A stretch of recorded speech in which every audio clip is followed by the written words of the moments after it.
नए सदन में ये नई परंपरा भारत के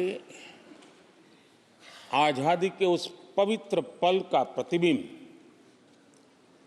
जब साक्षी बनता है तो लोकतंत्र की गरिमा कई गुना ऊपर चली जाती है।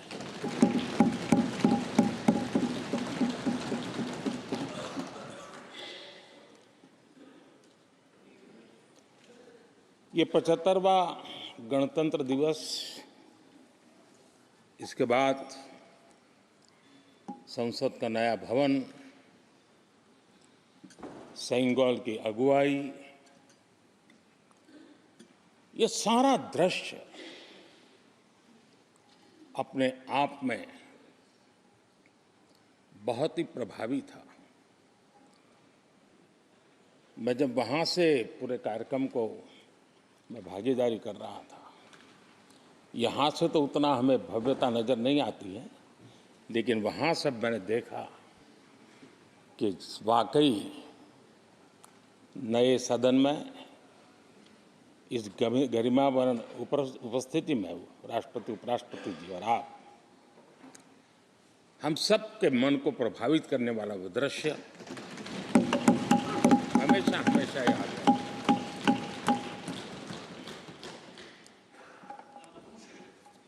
जिन माननीय करीब 60 से ज़्यादा माननीय सदस्यों ने राष्ट्रपति जी के आभार प्रस्ताव पर अपने अपने विचार रखे हैं, मैं विनम्रता के साथ अपने अपने विचार व्यक्त करने वाले सभी अपने माननीय सांसदगण का आभार व्यक्त करता हूं। मैं विशेष रूप से विपक्ष ने जो संकल्प लिया है उसकी सराहना करता हूं। उनके भाषण के एक एक बात से मेरा और देश का विश्वास पक्का हो गया है कि इन्होंने लंबे अरसे तक वहां रहने का संकल्प ले लिया।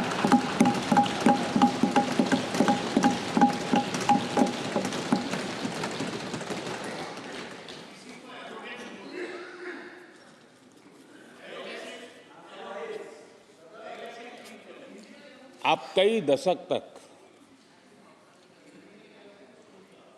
जैसे यहां बैठे थे, वैसे ही कई दशक तक वहां बैठने का आपका संकल्प, और जनता जनार्दन तो ईश्वर का रूप होती है, और आप लोग जिस प्रकार से इन दिनों मेहनत कर रहे हैं, मैं पक्का मानता हूं कि ईश्वर रूपी जनता जनार्दन आपको जरूर आशीर्वाद देगी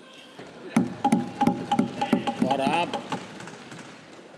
जिस ऊंचाई पे हैं उससे भी अधिक ऊंचाई पर जरूर पहुंचेंगे और अगले चुनाव में दर्शक दिशा में दिखेंगे।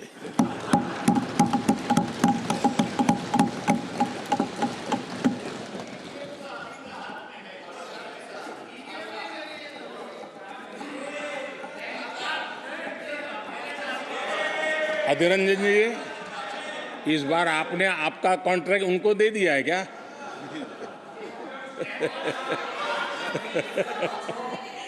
हमारे गीता में बोलते हैं कि अहंकारम बलम दर्पम। आपने इन्हीं चीजों को पचाया है।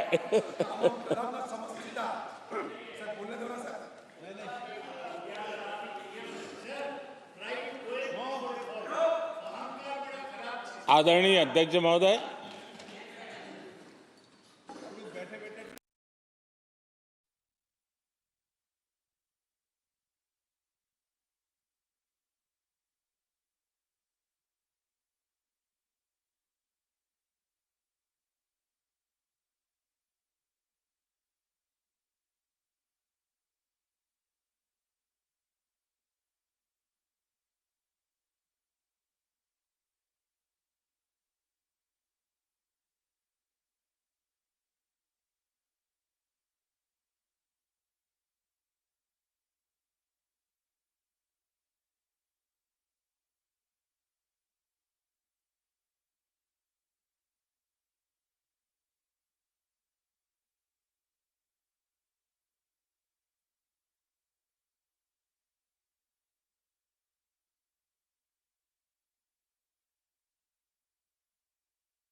ज्यादा समृद्ध होंगे, हमारा देश उतना ही समृद्ध होगा, उतना ही तेजी से समृद्ध होगा। और उन्होंने इन 4 स्तंभों का उल्लेख करते हुए देश की नारी शक्ति, देश की युवा शक्ति, देश के हमारे गरीब भाई बहन और देश के हमारे किसान, हमारे मछुआरे, हमारे पशुपालक, उनकी चर्चा की है। इनके सशक्तिकरण के माध्यम से राष्ट्र के विकसित भारत के लक्ष्य को प्राप्त करने की जो राह है, उसका स्पष्ट दिशा निर्देश आदरणीय राष्ट्रपति जी ने कहा है। अच्छा होता, हो सकता है आपके यहाँ फिशरमैन माइनॉरिटी के ना हो सकता है आपके यहाँ पशुपालक माइनॉरिटी के ना हो सकता है किसान आपके यहाँ माइनॉरिटी के ना हो सकता है महिलाएं आपके यहाँ माइनॉरिटी में ना हो सकता है कि आपके यहाँ युवा में माइनॉरिटी। क्या हो गया है दादा? क्या देश के युवा जी की बात होती है? समाज के सब वर्ग नहीं होते हैं? क्या देश की नारी की बात होती है? देश की सभी नारी नहीं होती है? कब तक टुकड़ों में सोचते रहोगे? कब तक समाज को बांटते रहोगे? सब सीमा करो, सीमा करो। बहुत तोड़ा देश को।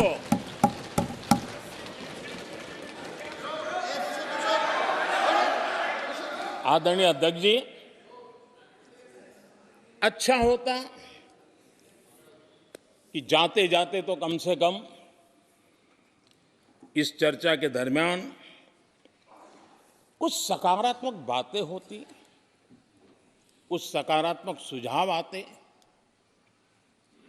लेकिन हर बार की तरह आप सब साथियों ने देश को बहुत निराश किया, क्योंकि आपकी सोच की मर्यादा देश समझ पा रहा है। और उसको बार बार दर्द होता कि ये दशा है इनकी सोचने की मर्यादा इतनी है। आदरणीय अध्यक्ष जी, नेता तो बदल गए, लेकिन टेप रिकॉर्डर वही बज रही है, वही बातें, कोई नई बात आती नहीं, और पुरानी ढपली और पुराना राग वही चलता रहता है आपका। चुनाव का वर्ष था, थोड़ी मेहनत करते, कुछ नया निकाल करके लाते, जनता को जरा संदेश दे पाते, उसमें भी फेल गए आप। चलिए, ये भी मैं सिखाता हूं। आदरणीय अध्यक्ष जी, आज विपक्ष की जो हालत होगी ना, इसकी सबसे दोषी कांग्रेस पार्टी है।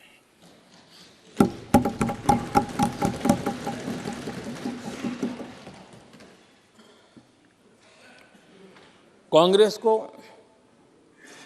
एक अच्छा विपक्ष बनने का बहुत बड़ा अवसर मिला, और 10 साल कम नहीं होते, लेकिन 10 साल में उस दायित्व को निभाने में भी वे पूरी तरह विफल गए।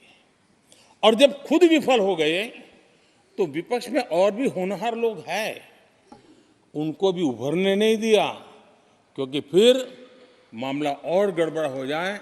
इसलिए हर बार यही करते रहे कि और भी विपक्षी जो तेजस्वी लोग हैं उनको दबा दिया जाए।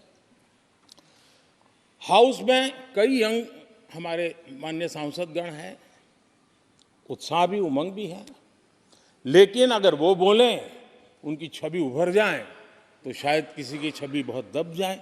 उस चिंता में इस यंग जनरेशन को मौका न मिले, हाउस को ही चलने नहीं दिए गए। यानी एक प्रकार से इतना बड़ा नुकसान कर दिया है, खुद का भी, विपक्ष का भी, संसद का भी और देश का भी।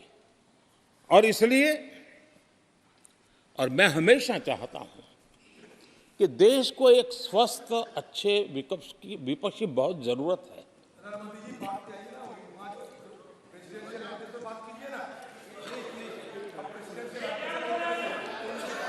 देश ने जितना परिवारवाद का खामियाजा उठाया है, और उसका खामियाजा खुद कांग्रेस ने भी उठाया है। अब अधीर बाबू की हालत बात की सेवा तो करनी पड़ती है।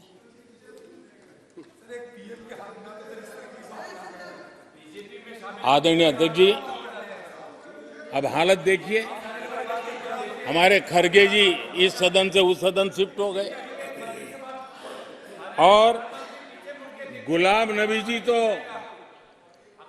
पार्टी से ही शिफ्ट कर गए। ये सब परिवारवाद के भेंट चढ़ गए। एक ही प्रोडक्ट बार बार की दुकान ताला लगने की नौबत आ गई है। अरे दुकान हम नहीं कह रहे, आप लोग कह रहे हैं। आप लोग कहते हैं दुकान खोलिए, सब जगह पे बोलते हैं। दुकान को ताला लगने की बात आई।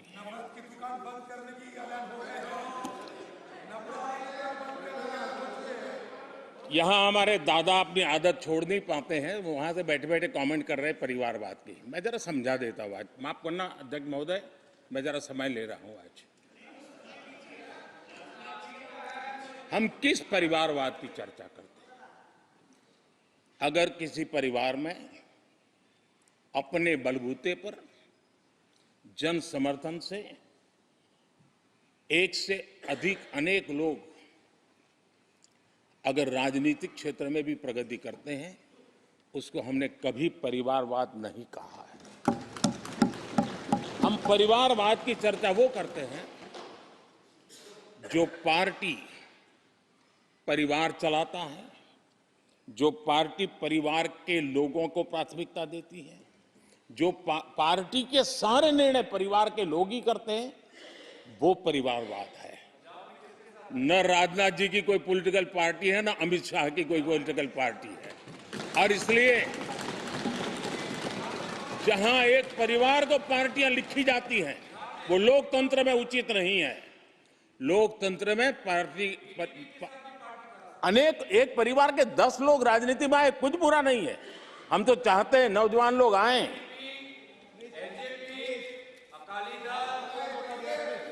हम भी चाहते हैं ये इसकी चर्चा करिए। हमारे साथ, आपके साथ मेरा विषय नहीं है। देश के लोकतंत्र के लिए परिवारवादी राजनीति, पारिवारिक पार्टियों की राजनीति, ये हम सबकी चिंता का विषय होना चाहिए।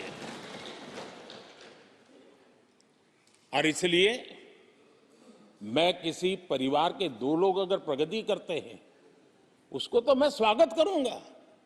10 लोग प्रगति करें, मैं स्वागत करूंगा। देश में जितनी नई पीढ़ी अच्छे लोग आए, स्वागत योग्य है। सवाल यह है कि परिवार ही पार्टियां चलाती है। पक्का है कि ये अध्यक्ष नहीं होगा तो उसका बेटा होगा, ये नहीं होगा तो उसका बेटा होगा। ये लोकतंत्र का खतरा है। और इसलिए अच्छा हुआ दादा, थैंक यू। ये विषय कभी बोलता नहीं था, आज बोल दिया मैंने। आदरणीय अध्यक्ष जी, एक ही प्रोडक्ट को बार बार लॉन्च करने का भरपूर प्रयास हो रहा है।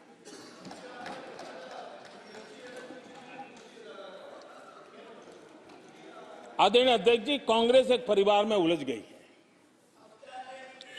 देश के करोड़ों परिवार की आकांक्षाएं और उपलब्धियां वो देख पा ही नहीं रहे, देख सकते नहीं। अपने परिवार के बाहर देखने की तैयारी नहीं है। और कांग्रेस में एक कैंसिल कल्चर डेवलप हुआ है। कुछ भी है कैंसिल, कुछ भी है कैंसिल। ये एक ऐसे कैंसिल कल्चर में कांग्रेस फंस गई है। अगर हम कहते हैं मेक इन इंडिया, तो कांग्रेस कहती है कैंसिल। हम कहते हैं आत्मनिर्भर भारत, कांग्रेस कहती है कैंसिल। हम कहते हैं वोकल फॉर लोकल, कांग्रेस कहती है कैंसिल। हम कहते हैं वंदे भारत ट्रेन, कांग्रेस कहती है कैंसिल। हम कहते हैं संसद की नई इमारत, कांग्रेस कहती है कैंसिल। यानी मैं हैरान हूं, ये कोई मोदी की उपलब्धियां नहीं है, देश की उपलब्धियां है।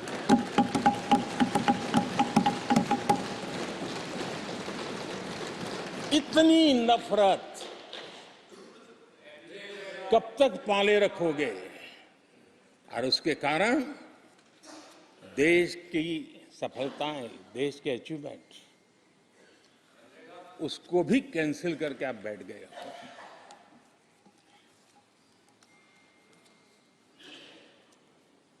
आदरणीय अध्यक्ष जी, राष्ट्रपति जी ने विकसित भारत के रोडमैप पर चर्चा करते हुए आर्थिक पहलुओं पर विस्तार से चर्चा की। अर्थव्यवस्था के मूलभूत जो आधार है उसके की बारीकी से चर्चा की और भारत की मजबूत अर्थव्यवस्था को आज पूरी दुनिया सराह रही है, पूरी दुनिया उससे प्रभावित है। और जब विश्व संकट से गुजर रहा है तब तो उनको और ज्यादा अच्छा लगता है। G20 समिट के अंदर सारे देश ने देखा है कि पूरा विश्व भारत के लिए क्या सोचता है, क्या कहता है, क्या आशा करता है।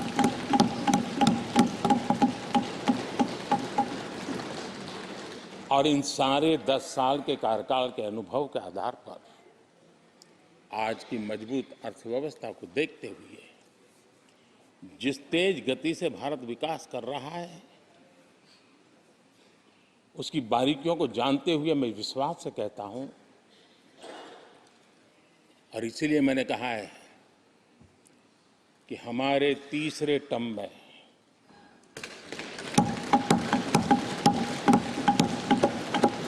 भारत दुनिया की तीसरी बड़ी आर्थिक ताकत बनेगा।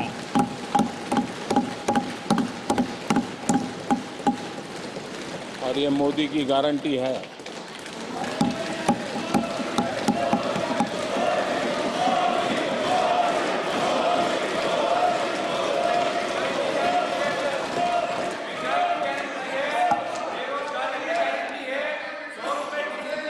माननीय अध्यक्ष जी, इनको पहले मौका नहीं दिया था क्या? सबको मौका दिया है ना? हाँ,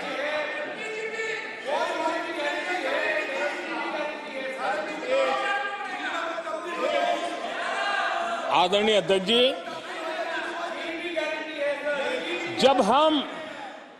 जब हम दुनिया की तीसरी बड़ी आर्थिक शक्ति बनकर के उभरेंगे कहते हैं, तो हमारे विपक्ष में बैठे कुछ साथी कैसा कुतर्क देते हैं। वो कहते हैं इसमें क्या है, ये तो अपने आप हो जाएगा। क्या कमाल है आप लोगों की। मोदी का क्या है, ये तो अपने आप हो जाएगी। मैं जरा सरकार की भूमिका क्या होती है इस सदन के माध्यम से देश को और विशेष करके देश के युवा मन को बताना चाहता हूं, देश की युवा शक्तियों को बताना चाहता हूं कि होता कैसे है और सरकार की भूमिका क्या होती है। आदरणीय अध्यक्ष जी, 10 साल पहले 2014 में फरवरी महीने में जो इंटरिम बजट आया था, उस समय कौन लोग बैठे थे आपको तो मालूम ही है, देश को ही मालूम है। जो 10 साल पहले इंटरिम बजट आया था, उसे पेश करते समय उस समय के वित्त मंत्री ने जो कहा था, मैं उसको कोट कर रहा हूं। और एक एक शब्द बड़ा मूल्यवान है जी। जब आप लोग कहते हैं ना कि तो अपने आप तीसरे नंबर पर जा ही जाएगा, ऐसा कहते हैं, उनको जरा समझना चाहिए। ये उन्होंने क्या कहा था? I now wish to look forward and outline a vision for the future. Vision for the future. पूरे ब्रह्मांड के सबसे बड़े अर्थशास्त्री बोल रहे थे। I now wish to look forward and outline a vision for the future. आगे कहते हैं, I wonder how many have noted the fact that India's economy in terms of the size of its GDP, is the 11th largest in the world. यानी 2014 में 11 number पहुंचने पर क्या गौरवगान होता था। आज 5 पर पहुंच गए और आपको क्या हो गया, क्या हो गया। आदरणीय अध्यक्ष जी, आदरणीय अध्यक्ष जी, आदरणीय अध्यक्ष जी, आदरणीय अध्यक्ष जी, आदरणीय अध्यक्ष जी, आदरणीय अध्यक्ष जी, मैं आगे पढ़ रहा हूं। गोगोई जी, थैंक यू, आपने अच्छा कहा। मैं आगे पढ़ रहा हूं, ध्यान से सुनिए साथियों, ध्यान से सुनिए। उन्होंने कहा था is the 11th largest in the world. बड़ा गौरव का बात था। There are great things in the store, आगे वो कह रहे हैं there are great things in store. फिर आगे कहते हैं there is a well argued view that in the next 3 decades, India's nominal GDP will take the country to the 3rd rank after the US and China. उस समय ये ब्रह्मांड के बड़े अर्थशास्त्री कह रहे थे कि तीसरे नंबर पर 30 साल में हम पहुंच जाएंगे। 30 साल। और फिर कहा था ये मेरा विजन जो मैं मनमोहन सिंह नहीं थे उस वक्त, मनमोहन सिंह नहीं थे। बहुत लोग हैं जो ये ख्यालों में रहते हैं वो ब्रह्मांड के सबसे बड़ी अर्थशास्त्री है। ये लोग 2014 में कह रहे हैं और विजन क्या देखते हैं 2044, यानी 2044 तक तीसरी अर्थव्यवस्था की बात। ये इनकी सोच, ये इनकी मर्यादा, सपना भी देखने का सामर्थ्य खो चुके थे लोग। संकल्प तो दूर की बात थी। 30 साल का इंतजार करने के लिए मेरे देश की युवा पीढ़ी को कह कर गए थे, लेकिन हम आज आपके सामने विश्वास से खड़े हैं, इस पवित्र सदन में खड़े हैं और मैं आपको विश्वास दिलाता हूं कि 30 साल हम नहीं लगने देंगे। ये मोदी की गारंटी है। मेरे तीसरे कार्यकाल में देश दुनिया की तीसरी आर्थिक शक्ति बन जाए।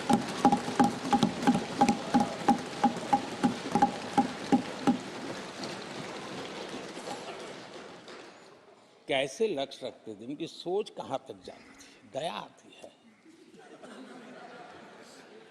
और आप लोग 11 नंबर पे बड़ा गर्व कर रहे थे, अब 5 नंबर पहुंचा दिए जी। लेकिन अगर 11 पर पहुंचने से आपको खुशी होती थी तो 5 नंबर पहुंचने पर भी खुशी होनी चाहिए। देश 5 नंबर पर पहुंचा, आपको खुशी होनी चाहिए। इस बीमारी में फंसे पड़े हो। आदरणीय अध्यक्ष जी, भाजपा सरकार की काम करने की स्पीड, हमारे लक्ष्य कितने बड़े होते हैं, हमारा हौसला कितना बड़ा होता है, वो आज पूरी दुनिया देख रही है।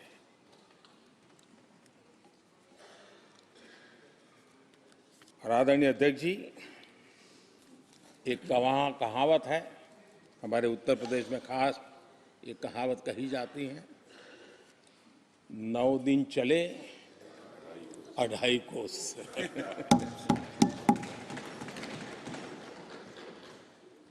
और मुझे लगता है कि ये कहावत पूरी तरह कांग्रेस को परिभाषित कर देती है।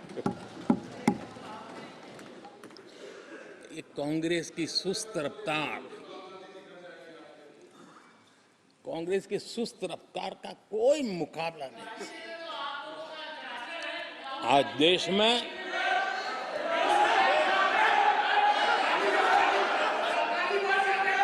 आज देश में आज देश में आज देश में जिस रफ्तार से काम हो रहा है, कांग्रेस सरकार इस रफ्तार की कल्पना भी नहीं कर सकती। आदरणीय अध्यक्ष जी, आदरणीय अध्यक्ष जी, शहरी गरीबों के लिए हमने गरीबों के लिए 400 घर हमने गरीबों के लिए, आदरणीय अध्यक्ष जी, हमने गरीबों के लिए 4 करोड़ घर बनाए।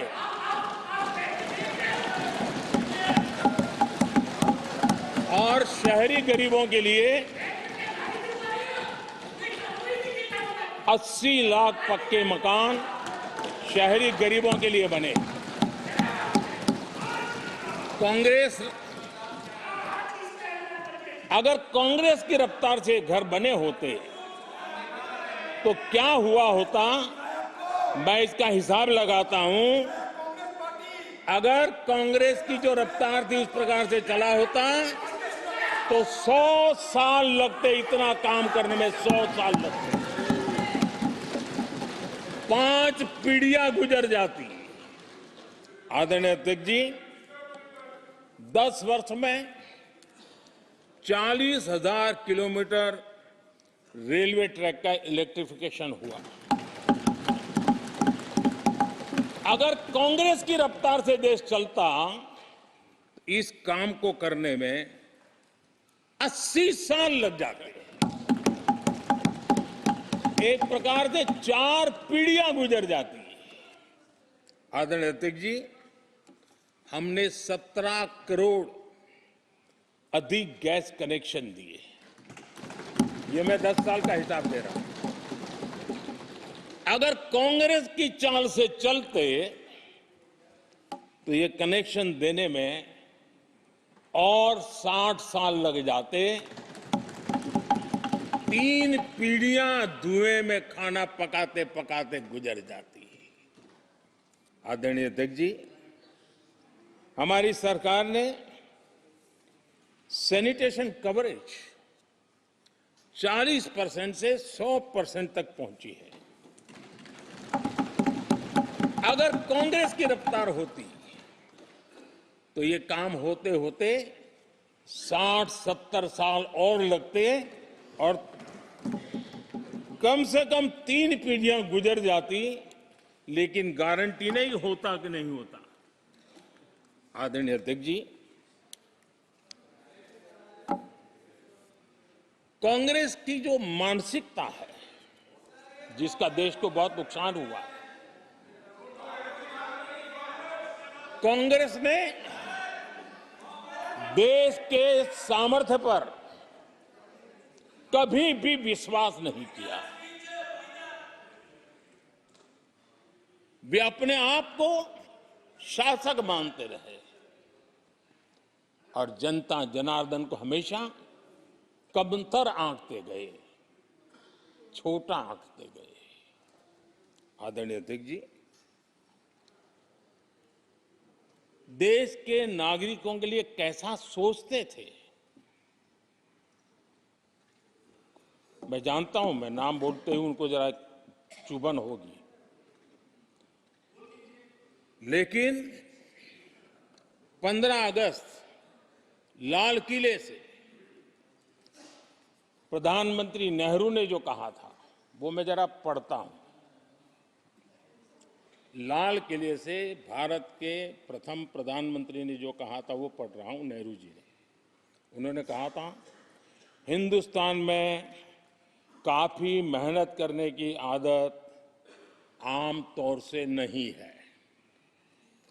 हम इतना काम नहीं करते जितना कि यूरोप वाले या जापान वाले या चीन वाले या रूस वाले या अमेरिका वाले करते हैं। ये नेहरू जी लाल किले से बोल रहे हैं। यह न समझिए, यह न समझिए कि यह न समझिए कि वह कौमें, ये न समझिए कि वह कौमें कोई जादू से खुशहाल हो गई।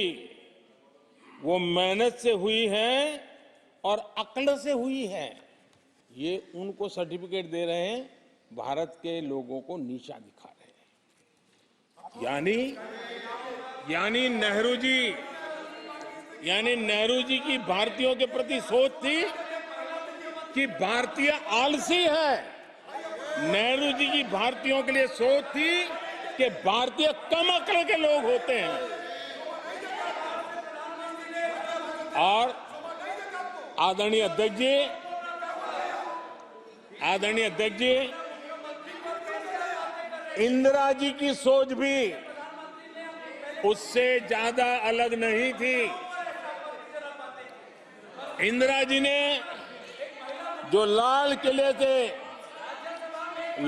किले से 15 अगस्त को कहा था, लाल किले से 15 अगस्त को इंदिरा जी ने कहा था, दुर्भाग्यवश हमारी आदत ये है कि जब कोई शुभ काम पूरा होने को होता है तो हम आत्मतुष्टि की भावना से ग्रस्त हो जाते हैं, और जब कोई कठिनाई आ जाती है तो हम नाउम्मीद हो जाते हैं। कभी कभी तो ऐसा लगने लगता है कि पूरे राष्ट्र ने ही पराजय भावना को अपना लिया है।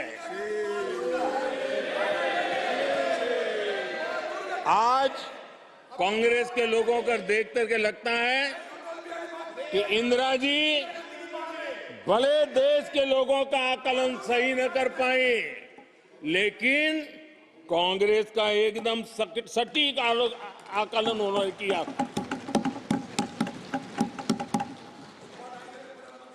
कांग्रेस के शाही परिवार के लोग मेरे देश के लोगों को ऐसा ही समझते थे, उनके विषय में ऐसे ही सोचते। और आज भी वही सोच देखने को मिलती है। माननीय अध्यक्ष जी,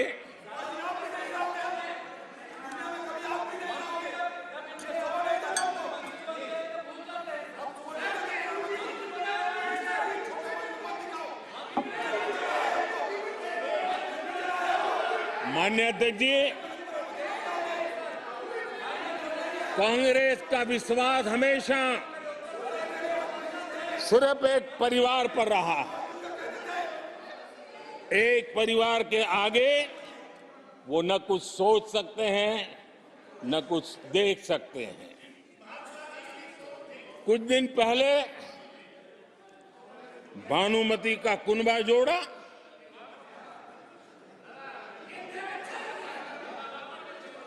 लेकिन फिर एकला चलो रे करने लग गए। कांग्रेस के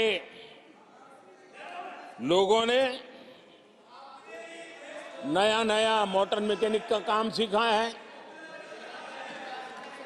और इसलिए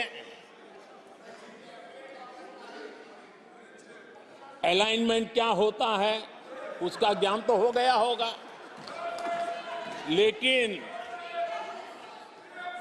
मैं देख रहा हूं अलायंस का ही अलाइनमेंट बिगड़ गया।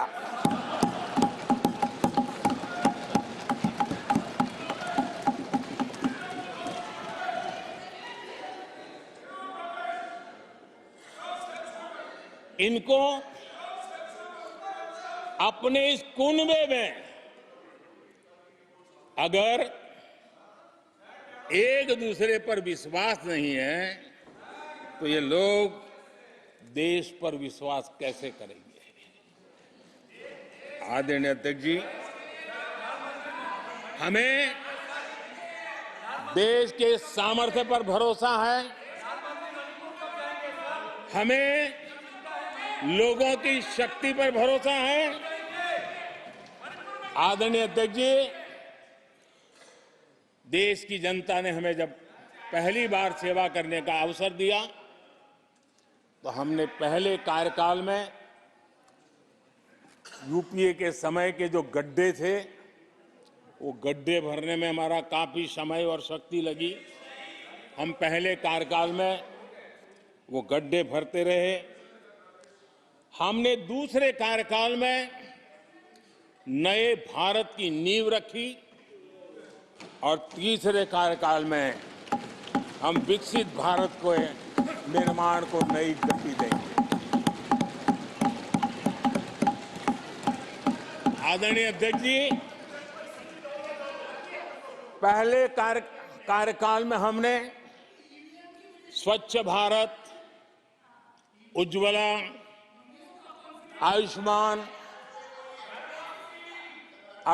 भारत, बेटी बचाओ बेटी पढ़ाओ,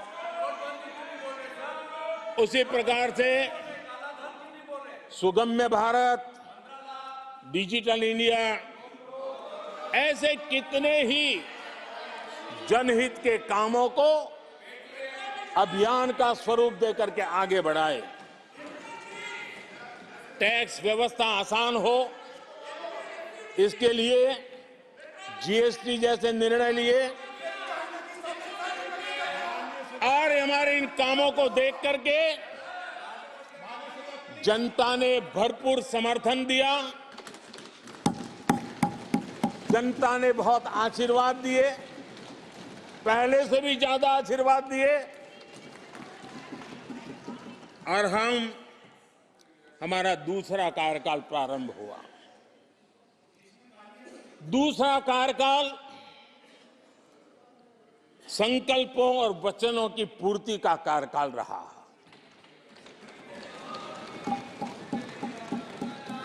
जिन उपलब्धियों का देश लंबे समय से इंतजार कर रहा था, वो सारे काम हमने दूसरे कार्यकाल में पूरे होते देखे।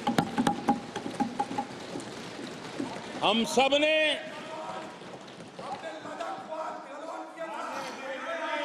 सब ने 370 खत्म होते हुए देखा।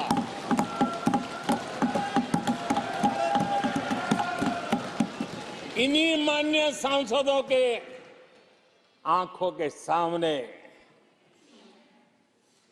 और उनके वोट की ताकत से 370 गया।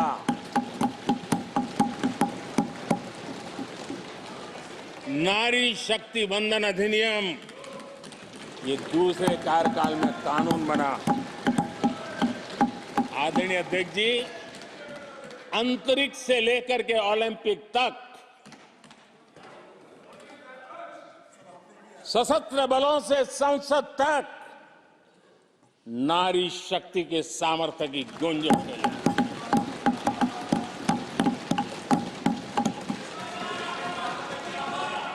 ये नारी शक्ति के सशक्तिकरण को आज देश ने देखा है। आदरणीय अध्यक्ष जी, उत्तर से दक्षिण तक, पूरब से पश्चिम तक लोगों ने दशकों से अटकी भटकी लटकी योजनाओं को समयबद्ध तरीके से पूरे होते हुए देखे। आदरणीय अध्यक्ष जी, अंग्रेजी शासन के पुराने दंड प्रधान कानूनों से हम प्लीज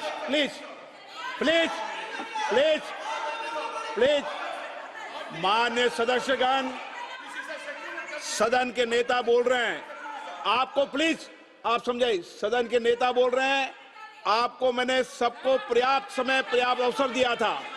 यह तरीका गलत है, यह हमें मर्यादा बना के रखना पड़ेगा। प्लीज बैठे बैठे कोई टिप्पणी नहीं करेगा। Please please please please, no, गलत तरीका, गलत तरीका। माननीय प्रधानमंत्री जी,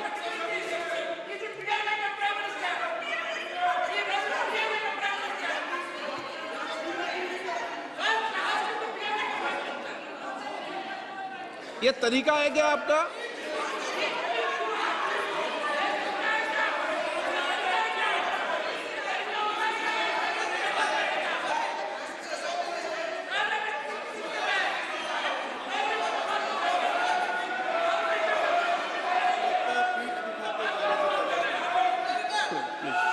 प्लीज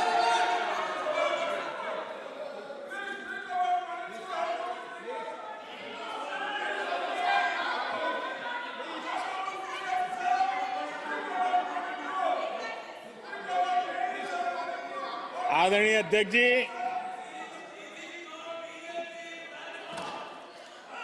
अंग्रेजी शासन के पुराने कानून जो दंड प्रधान थे,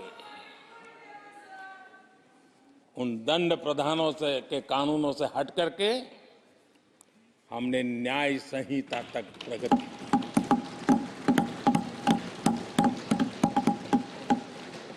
हमारी सरकार ने सैकड़ों ऐसे कानूनों को समाप्त किया जो अप्रासंगिक हो गए थे। सरकार ने 40,000 से ज्यादा कंप्लायंसेस खत्म कर दिए। आदरणीय अध्यक्ष जी, भारत ने अमृत भारत और नमो भारत ट्रेनों से भविष्य की उन्नति के सपने देखे।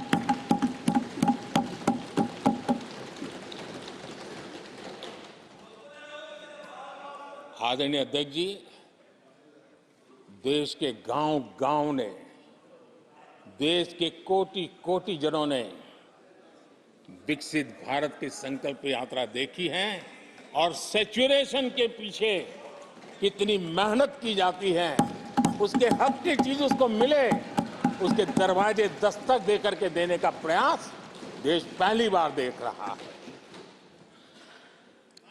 आदरणीय अध्यक्ष जी, भगवान राम,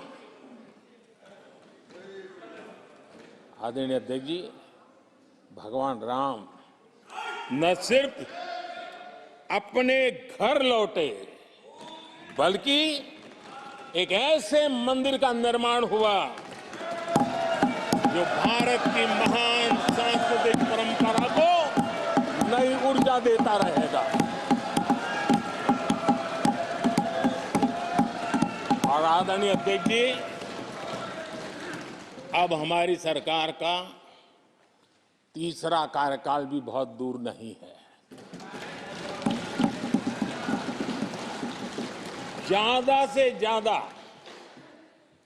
100-125 दिन बाकी है। और अब की बार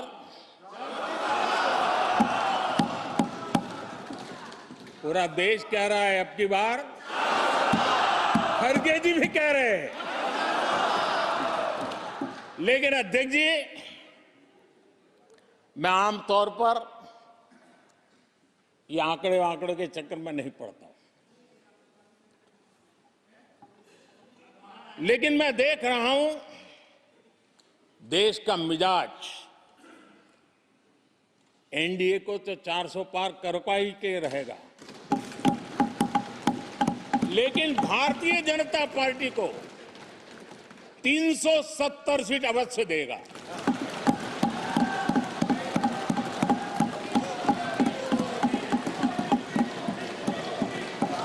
बीजेपी को 370 सीट और एनडीए को 400 पार।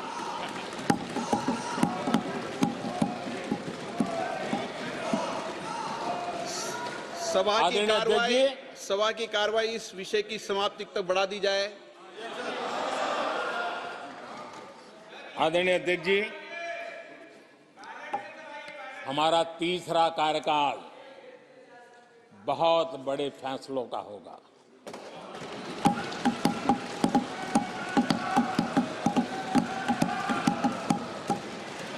मैंने लाल किले से कहा था और राम मंदिर प्राण प्रतिष्ठा के समय भी मैंने उसको दोहराया था। मैंने कहा था देश को अगले 1000 वर्षों तक समृद्ध और सिद्धि के शिखर पर देखना चाहिए। तीसरा कार्यकाल अगले 1000 वर्षों के लिए एक मजबूत नींव रखने का कार्यकाल होगा।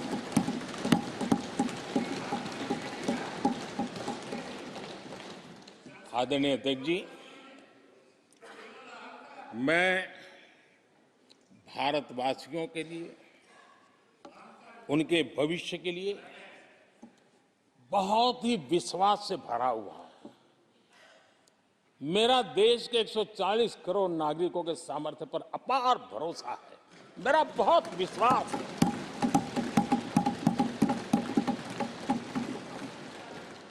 दस वर्षों में 25 करोड़ लोग गरीबी से बाहर आए, ये सामर्थ्य दिखाता है। आदरणीय अध्यक्ष जी, मैंने हमेशा कहा है कि गरीब को अगर साधन मिले, गरीब को अगर संसाधन मिले, गरीब को अगर स्वाभिमान मिले, तो हमारा गरीब गरीबी को परास्त करने का सामर्थ्य रखता है। और हमने वो रास्ता चुना और मेरे गरीब भाइयों ने गरीबी को परास्त करके दिखाया है। और इसी सोच के साथ हमने गरीब को साधन दिए, संसाधन दिए, सम्मान दिया, स्वाभिमान दिया। 50 करोड़ गरीबों के पास आज बैंक खाता है। कभी वो बैंक से गुजर नहीं पाता। 4 करोड़ गरीबों के पास पक्का घर है। घर उसके स्वाभिमान को एक नया सामर्थ्य देता है। 11 करोड़ से अधिक परिवारों को पीने का शुद्ध जल पानी नल से मिल रहा है। 55 करोड़ से अधिक गरीबों को आयुष्मान भारत कार्ड मिला है। घर में कोई भी बीमारी आ जाए, उस बीमारी के कारण फिर से वो गरीबी की तरफ लुढ़क न जाए, उसको भरोसा है कितनी भी बीमारी क्यों ना आ जाए, मोदी बैठा है। 80 करोड़ लोगों को मुफ्त अनाज की सुविधा दी गई है। आदरणीय अध्यक्ष जी, मोदी ने उनको पूछा जिनको पहले कोई पूछता तक नहीं था।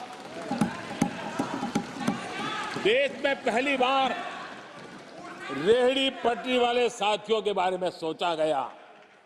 पीएम स्वनिधि योजना से आज वो ब्याज के चक्कर से बाहर निकले, बैंक से पैसे लेकर अपने कारोबार को बढ़ा रहे हैं। देश में पहली बार हाथ का हुनर जिनका सामर्थ्य है, जो राष्ट्र का निर्माण भी करते हैं, ऐसे मेरे विश्वकर्मा साथियों के बारे में सोचा गया। उनको आधुनिक टूल, आधुनिक ट्रेनिंग, पैसों की मदद, वैश्विक मार्केट उनके लिए खुल जाए, ये मेरे विश्वकर्मा भाइयों के लिए हमने कहा। देश में पहली बार पीवीटीजी यानी जनजातियों में भी अति पिछड़े जो हमारे भाई बहन हैं, संख्या बहुत कम है, वोट के हिसाब से किसी को नजर नहीं जाती, हम वोट से परे हैं, हम दिलों से जुड़े हैं और इसलिए पीवीटीजी जातियों के लिए पीएम जनमन योजना बना करके उनके कल्याण का मिशन मोड में काम उठाया है। इतना ही नहीं, सरहद के जो गांव थे जिनको आखिरी गांव करके छोड़ दिया गया था, हमने वो आखिरी गांव को पहला गांव बना करके विकास की पूरी दिशा बदल दी। आदरणीय अध्यक्ष जी, मैं जब बार बार मिलेट्स की वकालत करता हूं, मिलेट्स की दुनिया के अंदर जाकर के चर्चा करता हूं, G20 के देशों को लोगों के सामने गर्व के साथ मिलेट्स परोसता हूं, तो उसके पीछे मेरे दिल में 3 करोड़ से ज्यादा मेरे छोटे किसान हैं जो मिलेट्स की खेती करते हैं। इनका कल्याण, इससे हम जुड़े हुए हैं। आदरणीय अध्यक्ष जी, जब मैं वोकल फॉर लोकल की बात करता हूं, जब मैं मेक इन इंडिया की बात करता हूं, तब मैं करोड़ों गृह उद्योग, लघु उद्योग, कुटीर उद्योग, उससे जुड़े हुए मेरे लाखों परिवारों के साथ उनके कल्याण के लिए सोचता हूं। आदरणीय अध्यक्ष जी, खादी, कांग्रेस पार्टी ने उसको भुला दिया, सरकारों ने भुला दिया। आज मैं खादी के ताकत देने में सफलतापूर्वक आगे बढ़ा हूं, क्योंकि खादी के साथ, हैंडलूम के साथ करोड़ों बुनकरों की जिंदगी लगी हुई है, तो उनके कल्याण को देखता हूं। आदरणीय अध्यक्ष जी, हमारी सरकार हर कोने में गरीबी को निकालने के लिए, गरीब को समृद्ध बनाने के लिए अनेक विविध प्रयासों को कर रही है। जिनके लिए वोट बैंक ही था, उनके लिए उनका कल्याण संभव नहीं था।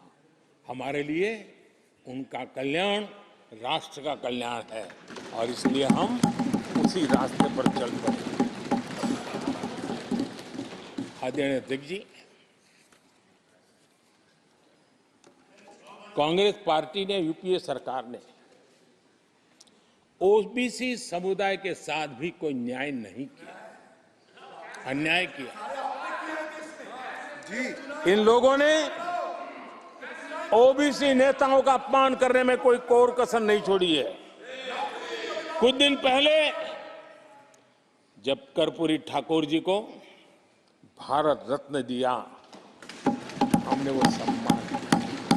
लेकिन याद करिए, उस कर्पूरी ठाकुर अति पिछड़े समाज से ओबीसी समाज के उस महापुरुष के साथ क्या व्यवहार हुआ था, किस प्रकार से उनके साथ जुल्म किया। 1970 में बिहार के मुख्यमंत्री बने तो उनको पद से हटाने के लिए कैसे कैसे खेल खेले गए थे। उनकी सरकार अस्थिर करने के लिए क्या कुछ नहीं किया गया था। आदरणीय अध्यक्ष जी, कांग्रेस को अति पिछड़ा व्यक्ति बर्दाश्त नहीं हुआ था। 1987 में जब कांग्रेस के पास पूरे देश में उनका झंडा फहरता था, सत्ता ही सत्ता थी, तब उन्होंने कर्पूरी ठाकुर को प्रतिपक्ष के नेता के रूप में स्वीकार करने से मना कर दिया। और कारण क्या दिया? वो संविधान का सम्मान नहीं कर सकते। जिस कर्पूरी ठाकुर ने पूरा जीवन लोकतंत्र के सिद्धांतों के लिए, संविधान की मर्यादाओं के लिए खपा दिया, उनका अपमान करने का काम कांग्रेस पार्टी ने किया था। आदरणीय अध्यक्ष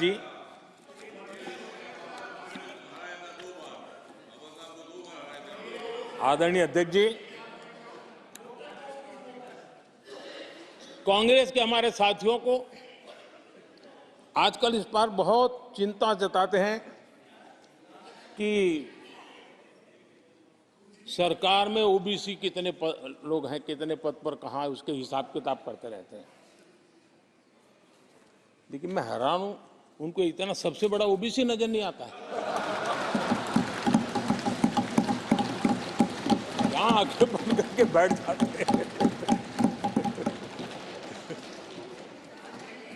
आदरणीय अध्यक्ष जी, जरा मैं ये दुनिया भर की चीजें करते हैं, मैं कहना चाहता हूं ये क्लास है। ये यूपीए के समय एक एक्स्ट्रा कॉन्स्टिट्यूशनल बॉडी बनाई गई थी जिसके सामने सरकार की कुछ नहीं चलती थी, नेशनल एडवाइजरी काउंसिल। जरा कोई निकाल करके देखे उसमें क्या कोई ओबीसी था क्या?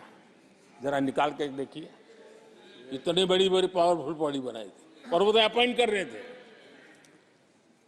आदरणीय अध्यक्ष जी,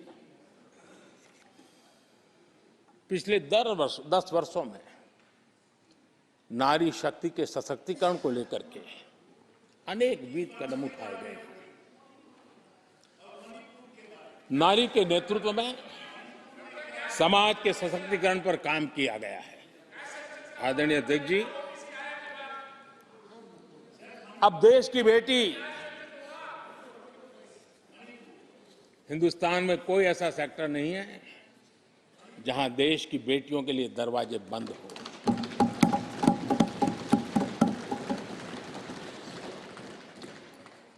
आज हमारे देश की बेटियां फाइटर जेट भी उड़ा रही हैं और हमारे देश की सीमाओं को भी सुरक्षित रख रही है। आदरणीय अध्यक्ष महोदय, ग्रामीण व्यवस्था, अर्थव्यवस्था हमारी, women self help group 10 crore बहनें जुड़ी है और आर्थिक गतिविधि करती है और ग्रामीण अर्थव्यवस्था को वो नई ताकत दे रही है। और मुझे आज खुशी है कि इन प्रयासों का परिणाम है कि आज करीब करीब 1 करोड़ लखपति दीदी आज देश में है। और जब मेरी उनसे बातें होती है, उनका जो आत्मविश्वास देखता हूं, मेरा पक्का विश्वास है हम जिस तरह आगे बढ़ रहे हैं, आने वाले हमारे कार्यकाल में 3 करोड़ लखपति दीदी हमारे देश के अंदर देखेंगे। आप कल्पना कर सकते हैं गांव की अर्थव्यवस्था को कितना बड़ा बदलाव हो जाएगा। आदरणीय अध्यक्ष जी, हमारे देश में बेटियों के संबंध में जो पहले सोच थी, समाज के घर में घुस गई थी, दिमाग में भी घुस गई थी, आज वो सोच कितनी तेजी से बदल रही है। थोड़ा सा बारीकी से देखेंगे तो हमें पता चलेगा कितना बड़ा सुखद बदलाव आ रहा है। पहले अगर बेटी का जन्म होता था तो चर्चा होती थी, अरे खर्चा कैसे उठाएंगे, उसको कैसे पढ़ाएंगे, उसके आगे की जिंदगी का एक प्रकार से कोई बोझ है, ऐसी चर्चाएं हुआ करती थी। आज बेटी पैदा होती है तो पूछा जाता है, अरे सुकन्या समृद्धि अकाउंट खुला कि नहीं खुला? बदलाव। आदरणीय जी, पहले सवाल होता था प्रेग्नेंट होने पर नौकरी नहीं कर पाओगे। पहले ये बात होती थी प्रेग्नेंट होने पर नौकरी नहीं कर पाओगे। आज कहा जाता है 26 हफ्ते की पेड लीव और बाद में भी अगर चाहिए तो मिलेगी। ये बदलाव होता है।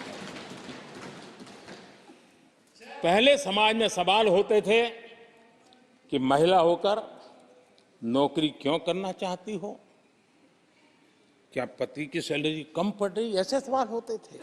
आज लोग पूछ रहे हैं, मैडम आपका जो स्टार्टअप है ना बहुत प्रगति कर रहा है, क्या मुझे नौकरी मिलेगी?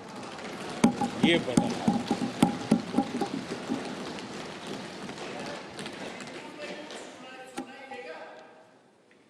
आदरणीय अध्यक्ष जी, एक समय था जब सवाल पूछा जाता था कि बेटी की उम्र बढ़ रही है, शादी कब करोगे? बेटी की उम्र बढ़ रही है, शादी कब करोगे? आज पूछा जाता है, बेटी पर्सनल और प्रोफेशनल दोनों कामों को संतुलित कितना बढ़िया करते हो, कैसे करते हो?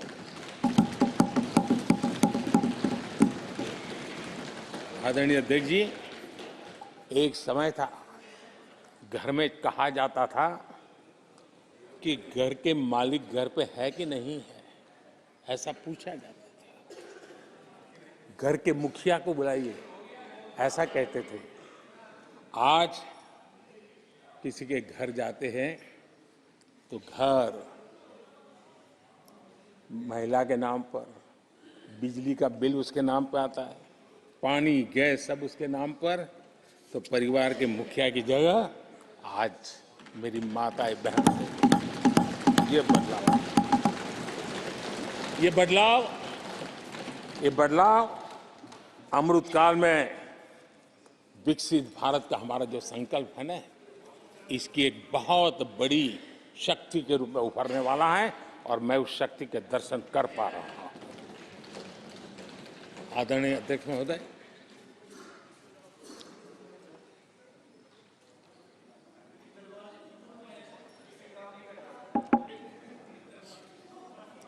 किसानों के लिए आंसू बहाने की आदत मैंने बहुत देखी है। किसानों के साथ कैसा कैसा विश्वासघात किया गया है, ये देश ने देखा है। कांग्रेस के समय कृषि के लिए कुल वार्षिक बजट होता था 25,000 करोड़ रुपया। आदरणीय अध्यक्ष जी, हमारी सरकार का बजट है 1.25 लाख करोड़ रुपया। आदरणीय अध्यक्ष जी, कांग्रेस ने अपने 10 साल के कार्यकाल में 7 लाख करोड़ रुपया का धान और गेहूं किसानों से खरीदा था। हमने 10 वर्ष में करीब 18 लाख करोड़ का धान गेहूं। कांग्रेस सरकार ने दलहन और तिलहन की खरीदी नाम मात्र कभी कहीं की हो तो की हो। हमने 1.25 लाख करोड़ रुपए से भी अधिक का दलहन और तिलहन खरीद किया है। हमारे कांग्रेस के साथियों ने पीएम किसान सम्मान निधि का मड़ा उड़ाया और जब मैंने मेरी पहली टर्म में ये योजना शुरू की थी तो मुझे याद है कि झूठा नैरेटिव की जो फैशन चल पड़ी है, गांव में जाके कहा जाता था कि देखिए ये मोदी के पैसे मत लेना, ये चुनाव एक बार जीत गया तो सारे पैसे ब्याज समेत तुमसे वापस मांगेगा, ऐसा झूठ फैलाया गया था। किसानों को इतना मूर्ख बनाने की कोशिश की गई थी। आदरणीय अध्यक्ष जी, पीएम किसान सम्मान निधि 2,80,000 करोड़ रुपए हमने भेजे।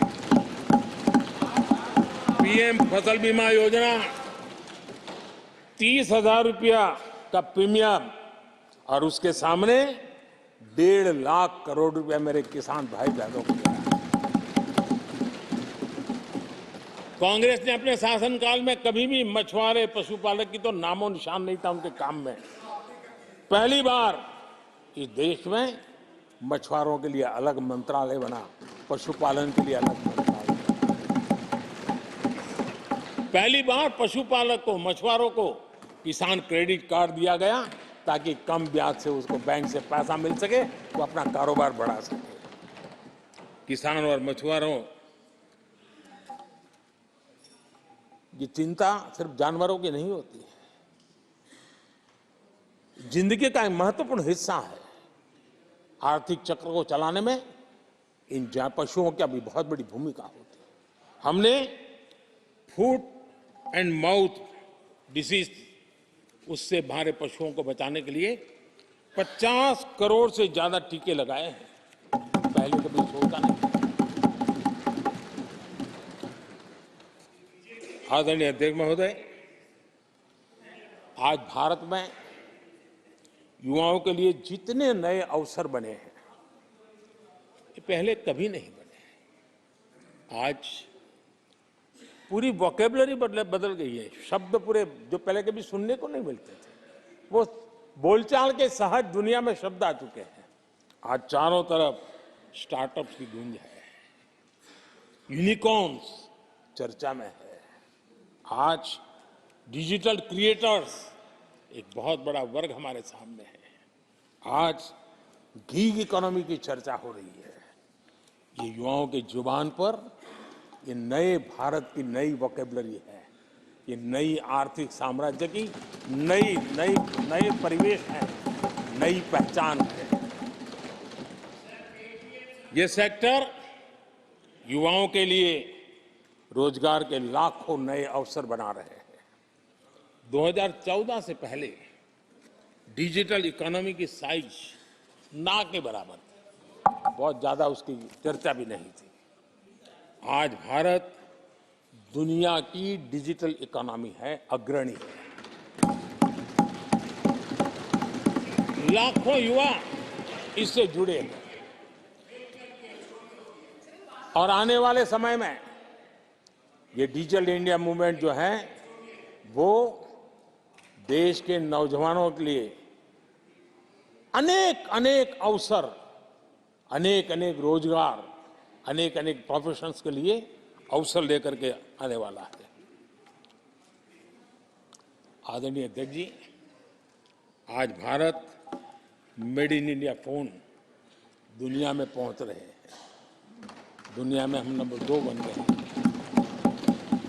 और एक तरफ सस्ता मोबाइल प्राप्त हुआ है और दूसरी तरफ सस्ता डेटा। इन दोनों ने एक बहुत बड़ा रिवॉल्यूशन लाया है देश में और दुनिया में। हम जिस कीमत पे आज हमारे नौजवानों को ये प्राप्त करवा रहे हैं, सबसे कम कीमत पर करवा रहे हैं और वो एक कारण बना है।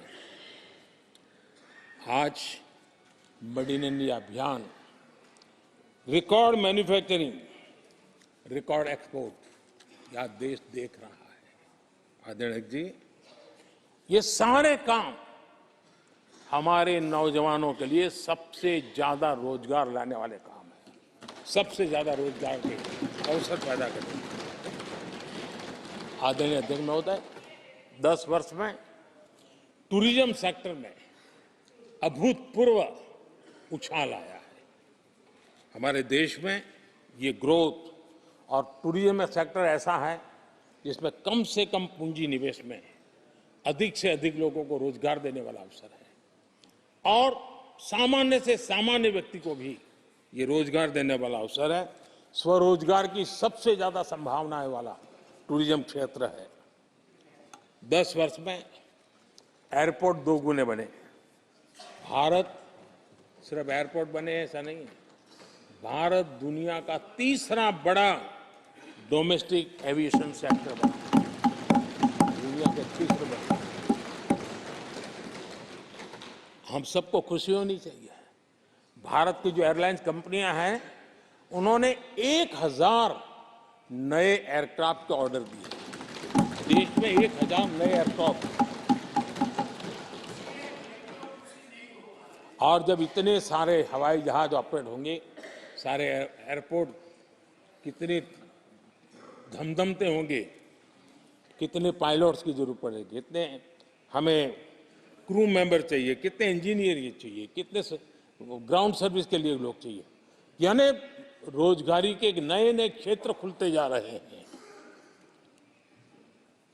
एविएशन सेक्टर भारत के लिए एक बहुत बड़ा नया अवसर बनकर के आया है। आदरणीय अध्यक्ष जी, हमारी कोशिश नहीं है कि इकोनॉमी को हम फॉर्मलाइज करने की दिशा में मजबूती से कदम उठाएं। युवाओं को नौकरी भी मिले, सोशल सिक्योरिटी भी मिले। इन दोनों को लेकर के और आपने जिन बातों के आधार पर हम निर्णय करते हैं और देश में भी माना जाता है, वो एक होता है डाटा ईपीएफओ का। ईपीएफओ में जो रजिस्ट्रेशन होता है, 10 साल में करीब 18 करोड़ नए सब्सक्राइबर आए और वो तो सीधा पैसों से जुड़ा खेल होता है, उसमें फर्जी नाम नहीं होते हैं।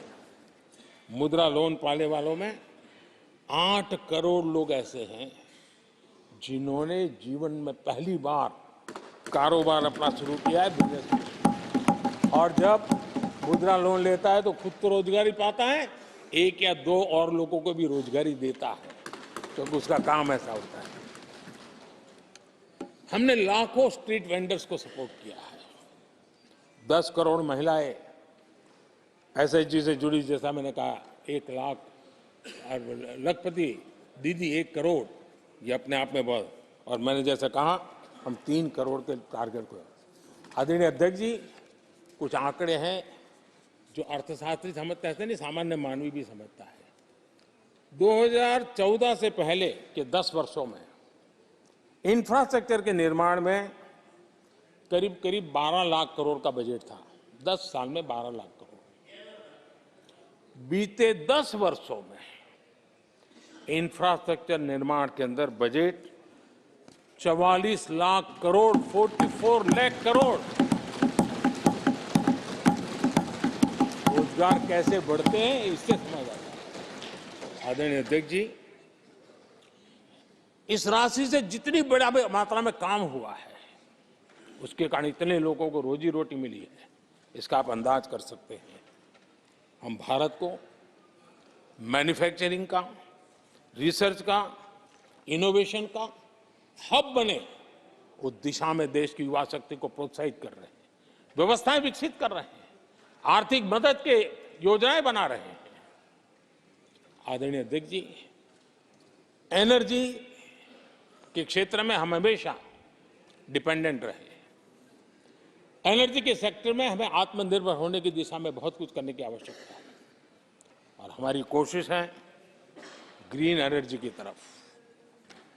हाइड्रोजन को लेकर के हम बहुत बड़ी मात्रा में आगे बढ़ रहे हैं, उसमें अभूतपूर्व निवेश।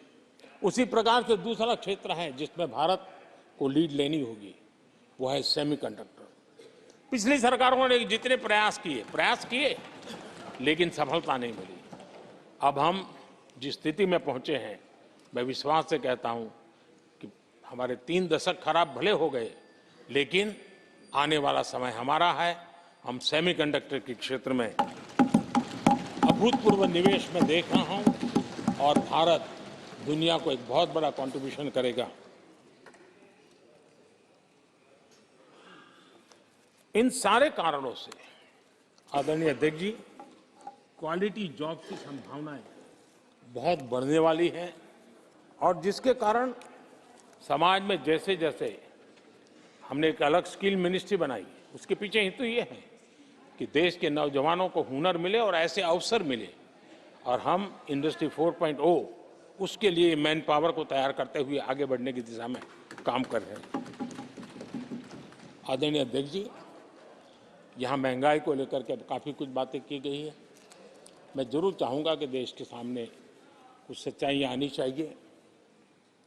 इतिहास गवाह है, जब भी कांग्रेस आती है, महंगाई लाती है।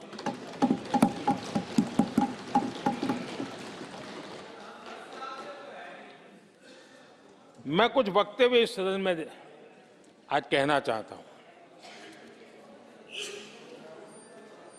और किसी की आलोचना करने के लिए नहीं कह रहा हूं, लेकिन हो सकता है कि हमारी बात जो समझ नहीं पाते हैं, वो अपने लोगों की बात को समझने का प्रयास करेंगे।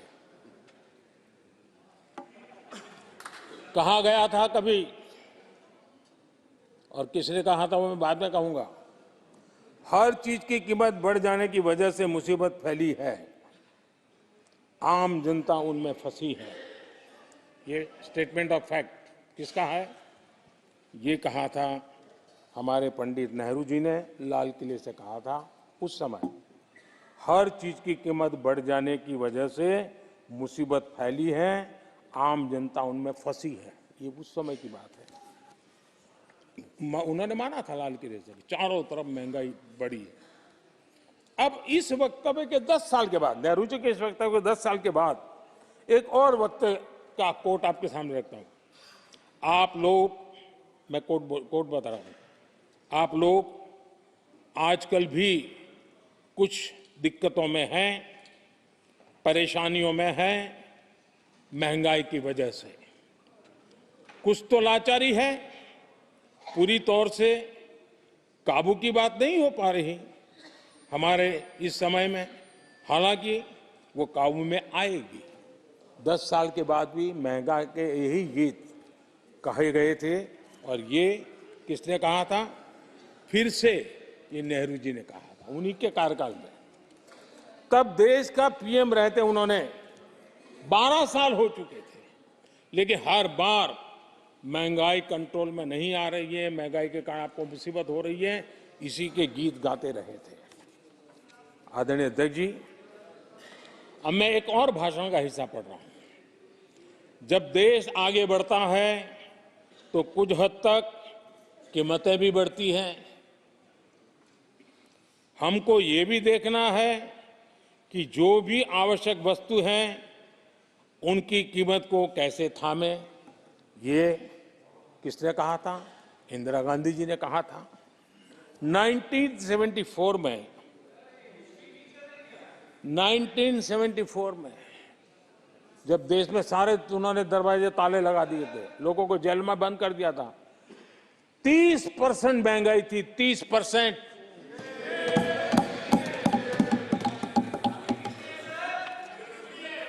आदरणीय अध्यक्ष जी,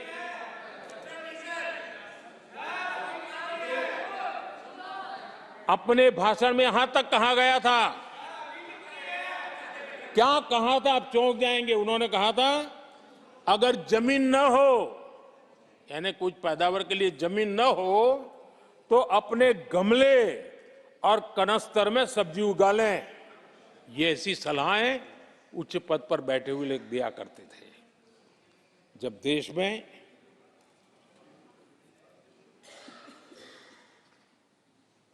महंगाई को लेकर के 2 गाने सुपर हिट हुए थे हमारे देश में, घर घर गाए जाते थे।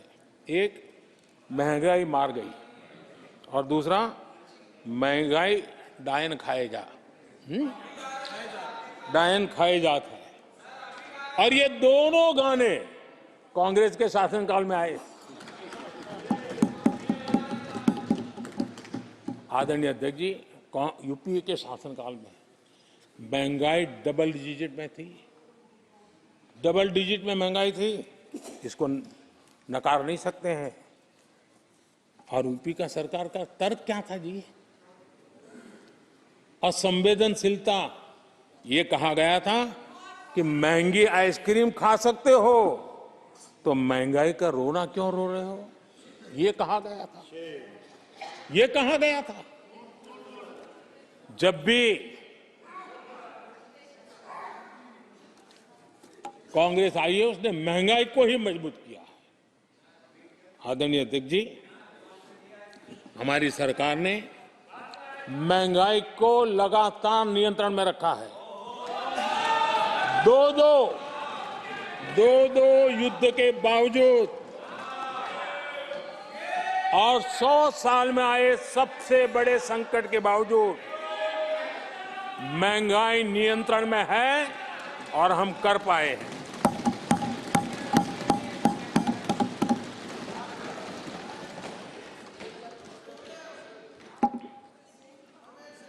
आदरणीय अध्यक्ष जी, यहां पर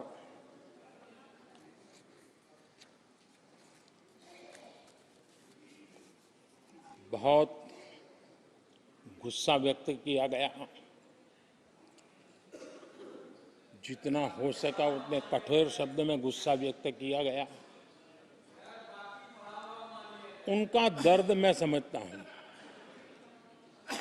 उनकी मुसीबत और ये गुस्सा मैं समझता हूं, क्योंकि तीर निशाने पर लगा है।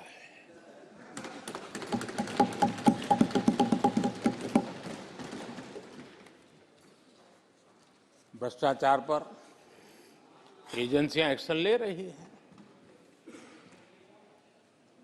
उसको लेकर भी इतना गुस्सा, क्या क्या शब्दों का प्रयोग किया जा रहा है। आदरणीय अध्यक्ष जी, 10 साल पहले हमारे सदन में, पार्लियामेंट में क्या चर्चा होती थी?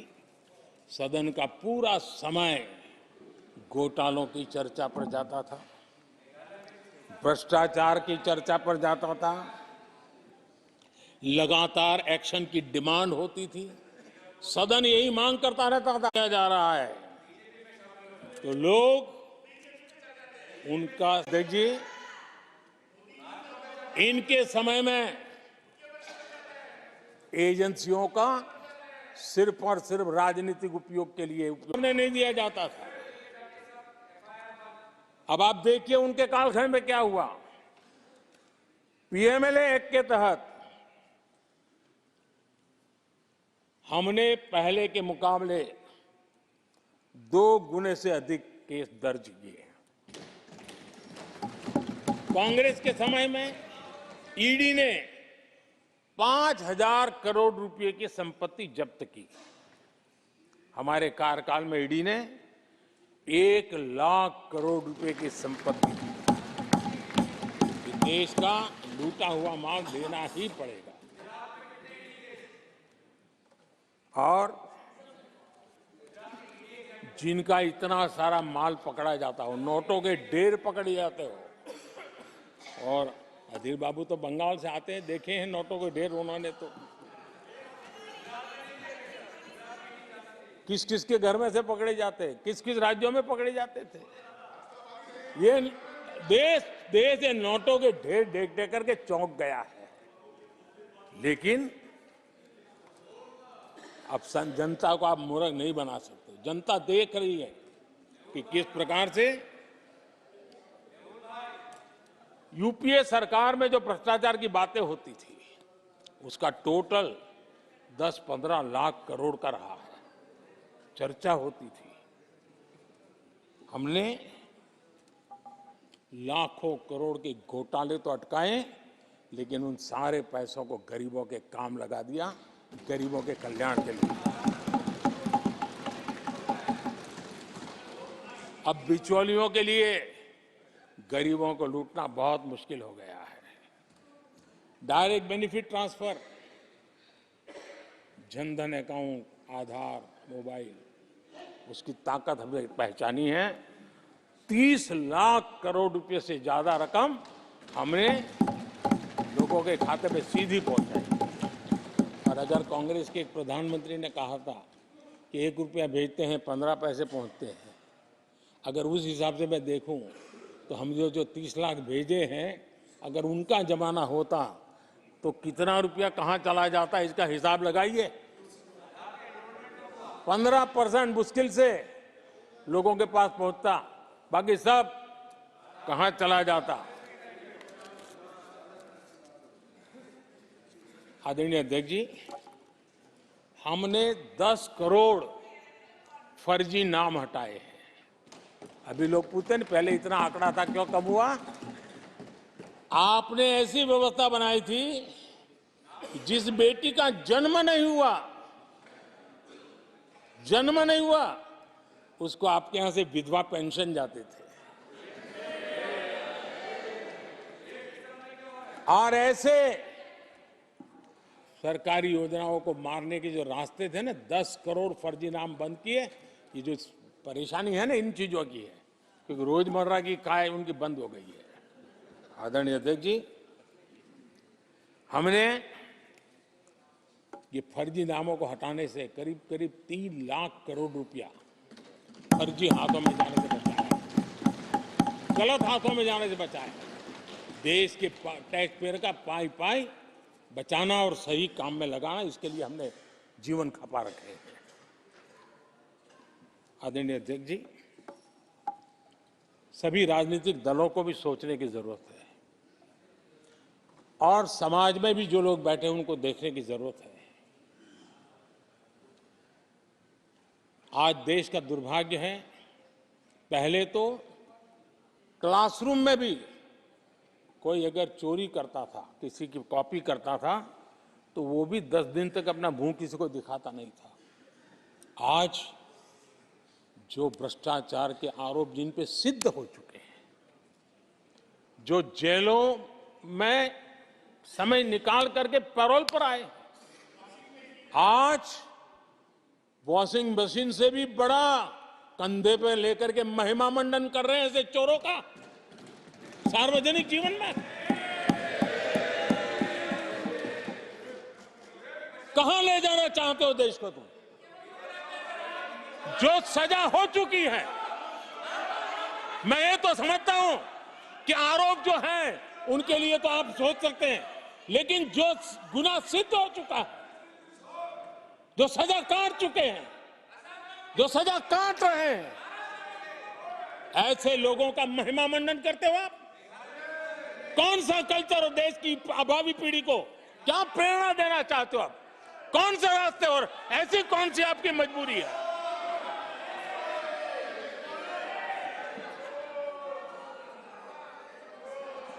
और ऐसे लोगों का महिमा मंडन किया जा रहा है, उनको महान बताया जा रहा है। जहां संविधान का राज है, जहां लोकतंत्र है, माननीय अध्यक्ष जी, ऐसी बातें लंबी नहीं चल सकती हैं। ये लोग लिख करके रखे हैं कि ये जो महिमा मंडन का काम चल रहा है उनका, वो अपने ही खात्मे की चिट्ठी पे सिग्नेचर कर रहे हैं लोग।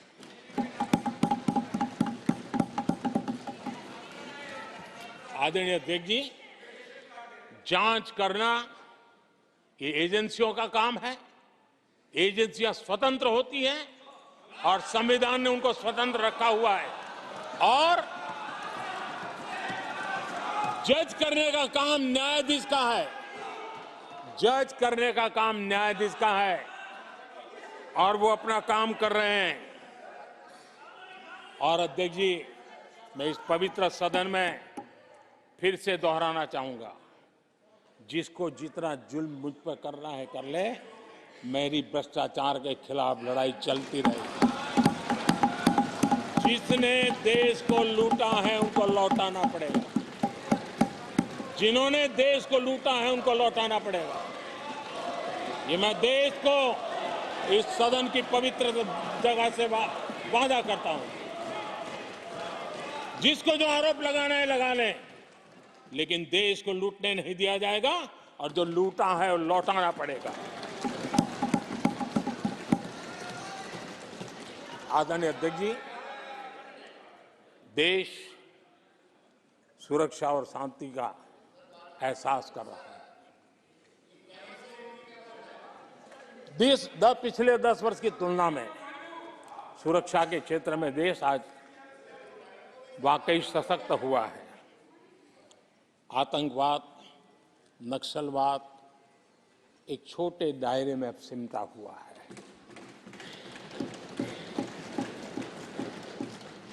लेकिन भारत की जो टेररिज्म के प्रति जीरो टॉलरेंस नीति है, आज पूरे विश्व को भी भारत की इस नीति की तरफ चलने के लिए मजबूर होना पड़ा।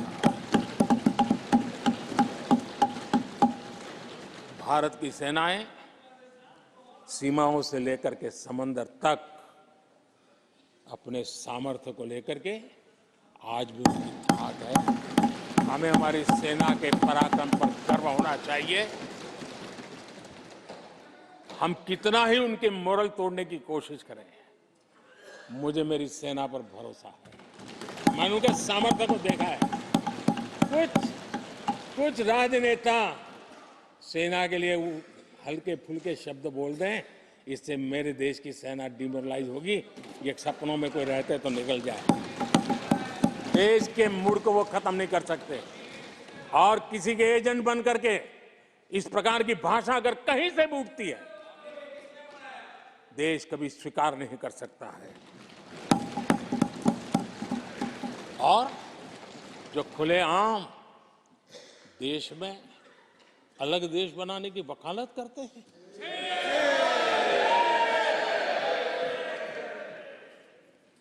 जोड़ने की बातें छोड़ो, तोड़ने की कोशिश करिए। यार, आपके अंदर क्या पड़ा हुआ है?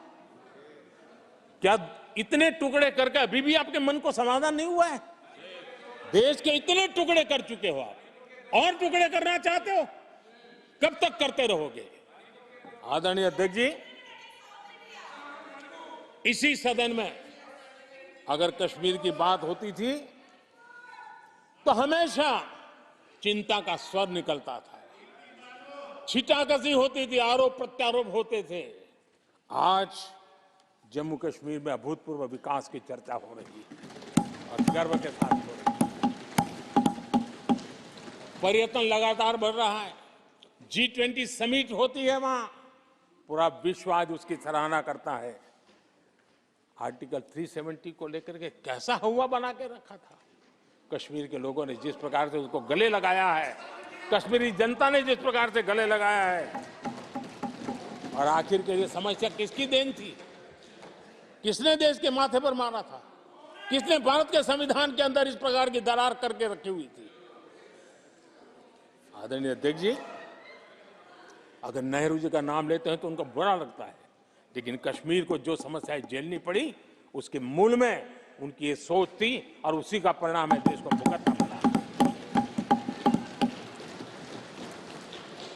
जम्मू कश्मीर के लोगों को, देश के लोगों को नेहरू जी की गलतियों का बहुत बड़ी कीमत चुकानी पड़ी है। आदरणीय अध्यक्ष जी, वो भले गलतियां करके गए, लेकिन हम मुसीबतें झेल करके भी गलतियों सुधारने के लिए हमारी कोशिश जारी रखेंगे। हम रुकने वाले नहीं हैं। हम देश के लिए काम करने के लिए निकले हुए लोग हैं। हमारे लिए नेशन फर्स्ट है। आदरणीय अध्यक्ष जी, मैं सभी राजनीतिक दलों के नेताओं से आग्रह करूंगा, सभी माननीय सदस्यों से आग्रह करूंगा, भारत के जीवन में एक बहुत बड़ा अवसर आया है। वैश्विक परिवेश में भारत के लिए बड़ा अवसर आया है। एक नए आत्मविश्वास के साथ आगे बढ़ने का अवसर आया है। राजनीति अपनी जगह पे होती है, आरोप प्रत्यारोप अपनी जगह पर होता है, लेकिन देश से बढ़कर कुछ नहीं होता है। और इसलिए आइए मैं निमंत्रण देता हूं आपको, कंधे से कंधा मिलाकर के हम देश के निर्माण के लिए आगे बढ़े। राजनीति में किसी भी जगह पर रहते हुए भी राष्ट्र निर्माण में आगे बढ़ने में कोई रुकावट नहीं आती। अब इस राह को मत छोड़िए। मैं आपका साथ मांग रहा हूं, मां भारती के कल्याण के लिए साथ मांग रहा हूं। मैं विश्व के अंदर जो अवसर आया है उस अवसर को बुलाने के लिए आपका साथ मांगता हूं। मैं आपका सहयोग चाहता हूं 140 करोड़ देशवासियों की जिंदगी को और समृद्ध बनाने के लिए और सुखी बनाने के लिए। लेकिन अगर आप साथ नहीं दे सकते हैं और अगर आपका हाथ ईंटें फेंकने पर ही तुला हुआ है, तो आप लिख करके रखिए, आपकी हर ईंट को मैं विकसित भारत की नींव मजबूत करने के लिए निकालूंगा। आपके हर पत्थर को मैं विकसित भारत के जो सपनों को लेकर के अब चले उसकी नींव मजबूत करने के लिए मैं लगाऊंगा और देश को हम उस समृद्धि की ओर लेके जाएंगे। जितने पत्थर उछालने उछाल लीजिए, आपका हर पत्थर भारत के समृद्ध, भारत के विकसित भारत के सपने को समृद्ध बनाने के लिए हर पत्थर को मैं काम में ले लूंगा। ये भी मैं आपको विश्वास दिलाता हूं।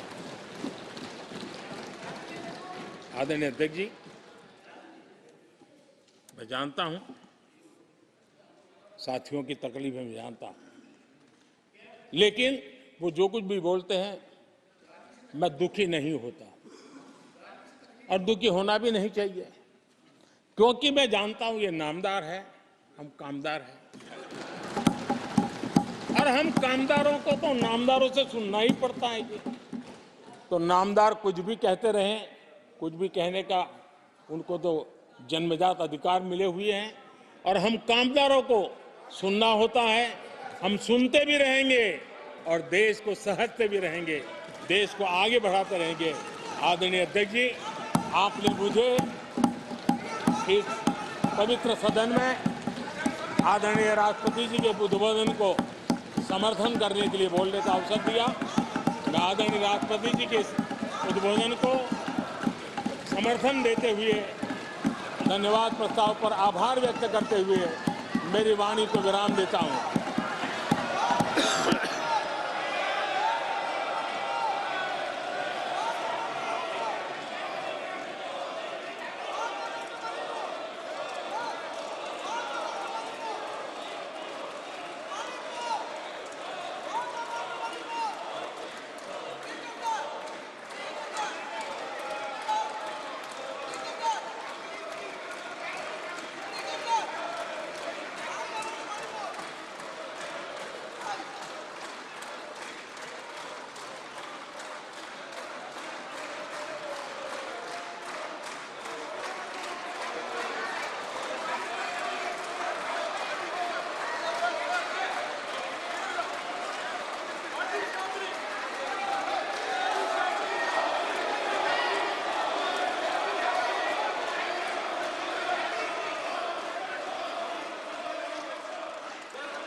धन्यवाद। प्रस्ताव पर श्रीमती अपूर्वा पोद्दार और एन.के. प्रेमचंद्रन ने अपने अपने संशोधन प्रस्तुत किए हैं।